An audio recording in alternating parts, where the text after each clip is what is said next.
Hello guys, welcome back to another video of my YouTube channel MD Masoom IT.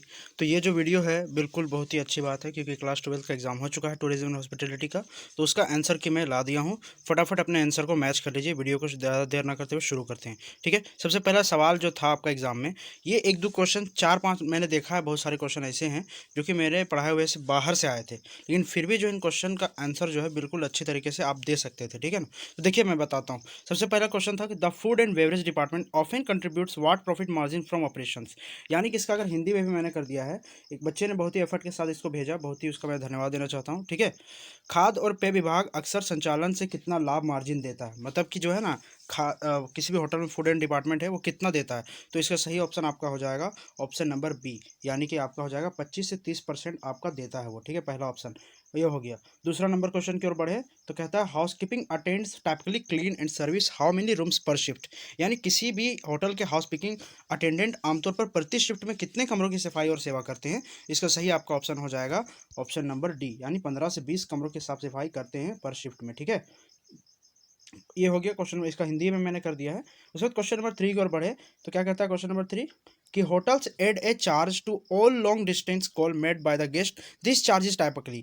मतलब कि जो है किसी भी होटल में मेहमानों द्वारा दी गई लंबी दूरी की कॉलों पर एक शुल्क जोड़ते हैं, यह शुल्क आमतौर पर कितना लिया जाता है। तो उसके हिसाब से लगभग होटलों में इसका सही ऑप्शन आपका हो जाएगा 50% शुल्क, यानी ऑप्शन बी जो है लिया जाता है। ठीक है, इसके बाद क्वेश्चन नंबर 4 की ओर बढ़े। To which department does the concierge report, मतलब ये दरबान जो होता है किस विभाग को रिपोर्ट करता है। तो आपका सही ऑप्शन हो जाएगा फ्रंट ऑफिस। फ्रंट ऑफिस में हमेशा दरबान रिपोर्ट करता है। ठीक है, बिल्कुल सही ऑप्शन होते जा रहा है। इसके बाद है rooms. Rooms division includes which one of the following. ठीक है, यानी कमरा का विभाजन, ये क्वेश्चन मैं पढ़ा चुका हूँ। देखो बहुत सारे बच्चे बोले कि बहुत सारे नहीं भिड़े, लेकिन मैक्सिमम क्वेश्चन मैं पढ़ा चुका हूँ, उसे भिड़ा। हालांकि हालांकि एक ही सेट में नहीं बताया हूँ मैं, लेकिन पिछले वाले वीडियोज में है इनका सेट। ठीक है, जैसे ये बोला है कि कमरे के विभाजन इंक्लूड क्या क्या इंक्लूड करता है, तो सभी चीज़ें देता है। ठीक है ना, सभी चीज़ें देता है। ऑप्शन नंबर डी हो जाएगा 5 का आंसर। क्वेश्चन नंबर 6 का आंसर देखिए क्या होता है, इस बार का पूछा गया सवाल है। What is used for cleaning silver. हाँ, ये नया सवाल है कि क्लीनिंग सिल्वर मतलब चांदी की सफाई के लिए किसका उपयोग किया जाता है। तो आपका सही ऑप्शन हो जाएगा एसिटिक एसिड। ठीक है ना, एसिटिक एसिड, यानी ऑप्शन ए जो है आपका बिल्कुल करेक्ट हो जाएगा। देखो बहुत सारे सवालों में अगर सर्च कीजिएगा तो एसिटिक एसिड नहीं है, बट एसिटिक एसिड को नेचुरल एजेंट के रूप में यूज किया जाता है। ठीक है, अबोयर हेड्स विच एरिया, मतलब अबोयर जो होता है, अबोयर्स जो है वो किस एरिया को हेड करता है। तो बढ़िया से समझ लेते हैं। तो plate wash, silver room, hot plate या स्टील रूम। तो क्वेश्चन नंबर 7 का सही आंसर हो जाएगा हॉट प्लेट। मतलब ये जो अबोयर होता है ना, इसको अबोयर कहा जाता है, ये असल में तुम्हारा हॉट प्लेट के अंदर काम आता है। ठीक है, इसके बाद क्वेश्चन नंबर 8 का आंसर देखो, the guest with minimum luggage. अब बोलो ये क्वेश्चन नहीं है, मैं इस क्वेश्चन को पढ़ा चुका हूँ बिल्कुल। कम सामान वाले अतिथि कौन है, ये मैं सेट में डाला था पिछले पिछले इस साल में तो नहीं डाला हूँ, नहीं पिछले साल का सेट में वीडियो में है, देख लेना है ना। The guest with minimum number of luggage is टर्मेज, मतलब कम सामान वाले अतिथि कौन है। तो कम सामान वाले अतिथि को कहा जाता है न्यूनतम संख्या स्केंटी लगेज कहा जाता है, यानी कम सामान वाला अतिथि। ठीक है ना, कम सामान वाला अतिथि को देखो ये है ऑप्शन नंबर ए।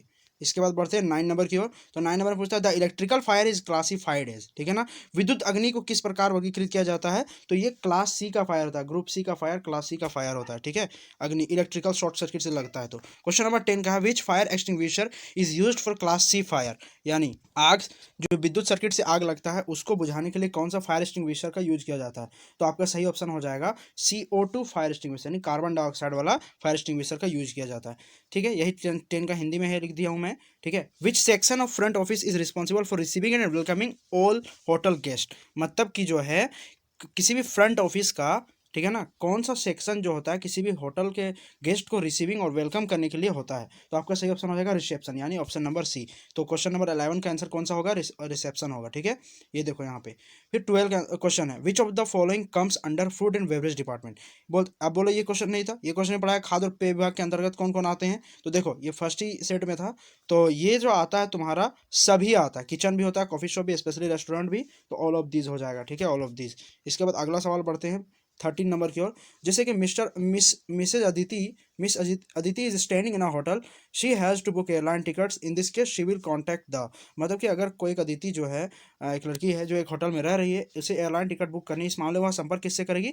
तो करेगी ट्रैवल डेस्क से। ठीक है ना, ट्रैवल डेस्क से करेगी संपर्क। ये सब बैंकेट मैनेजर खाना वाला होता है, टेलीफोन ऑपरेटर वो दूसरा कुछ होता है, रिसेप्शनिस्ट जो होता है वो दूसरे काम को देखते हैं, ट्रैवल डेस्क से संपर्क करेगी। ठीक है, staying in a hotel you can purchase gift items for a guest for the, ठीक है। अगर आप किसी होटल में रुक रहे हैं तो अगर आपको मान लीजिए कोई गिफ्ट आइटम परचेस करना अपने किसी ग्राहक के लिए, तो आप कहाँ से करेंगे? और किसी होटल में रहकर आप किसी मेहमान के लिए उपहार का सामान खरीद सकते हैं। स्पा वगैरह से नहीं, आप खरीद सकते हैं सोवेनियर शॉप से, ठीक है ना। सोवेनियर शॉप यानी कि इसका यहाँ पे दिखाया गया स्मारिका दुकान से, उसी के अंदर होता है। अब देखो फुल फॉर्म का ये सवाल मैं पढ़ा चुका हूँ, इससे आ गया सवाल। बहुत सारे बच्चे रहे सर एक भी नहीं भिड़ा, कैसे बोल देते हो यार, है ना।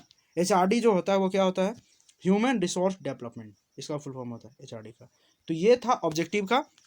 बाकी सब्जेक्टिव तो तुम लोग लिखे ही हो, बहुत सारे बच्चों ने कहा गया। बिल्कुल मेरे क्वेश्चन जो सब्जेक्टिव मैंने डाला था उससे बहुत अच्छा क्वेश्चन आया।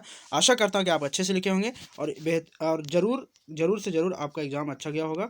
और सारे ऑप्शन मिला लीजिए आप, है ना। कितने मार्क्स सही किए मुझे बता देना, ठीक है ना, कमेंट में। तो मिलते हैं नेक्स्ट वीडियो में, तब तक के लिए बाय बाय, ठीक है। जय हिंद।